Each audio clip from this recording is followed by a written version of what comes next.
Hey, so another installment is speed. So in our fundamental kind of a rehash of our fundamentals, we're going to work on some speed too. Okay, you could choose this as your number one, your low lying fruit that you really need to choose to do it for the next 2 weeks to a month. So this drill, deck of cards, I saw this a long time ago when I was a kid, thought about speed control. And other people have used this drill all over the place. Okay, so I flip over one card and it happens to be a 7. So let's explain what a 7 is.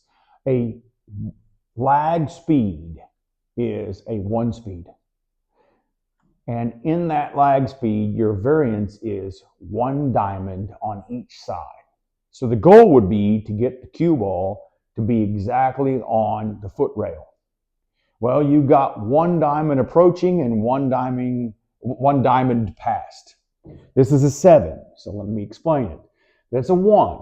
Every 2 diamonds is another speed. So a 2 would be to the foot spot, a 3 would be the center spot, a 4 would be to the head spot, a 5 would be to the head rail, a 6 would be back to the head spot, a 7 would be to the center spot again.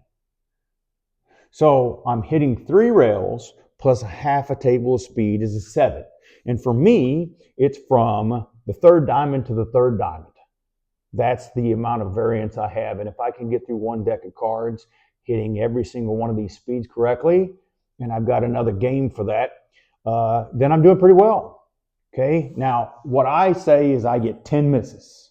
If I miss this 7, I'm going to do it again until I get it right. And that goes on my misses column. And if I can get an entire deck of cards with 10 misses with the speed, then great. I always start with the cue ball on the foot spot. And I try to visualize and really hear the cue ball hitting the head rail, the foot rail, the head rail, and rolling back to stop there. I'm trying to visualize it in my head. What's that speed feel like? What does it look like?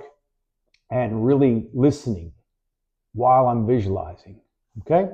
Now, I'll go to the next card. It's a 5. That was back to the head rail. So down the table, back down, and back down to the head rail. Okay, so I'm going to say it again. It's back to the foot rail and going all the way back to the head rail again. If it's within 1 diamond, great. I go to the next card. A king. Oh, well, you can go past a 9 and you still have a 10, jack, queen, and king. Well, you get to choose on those cards. Now, some people are going to say it needs to be lag speed because that's the most important. If you don't win the lag, you don't win. Well, it's not true for lower levels, right? So maybe you say, well, I'm not so good at 7s. I'm not so good at 8s. So that king is always the 10, jack, queen, king. You pick whichever one it is that's your weakest speed, and that is, again, that speed for that day. Okay? So you go through the entire deck of cards. 10 misses, great.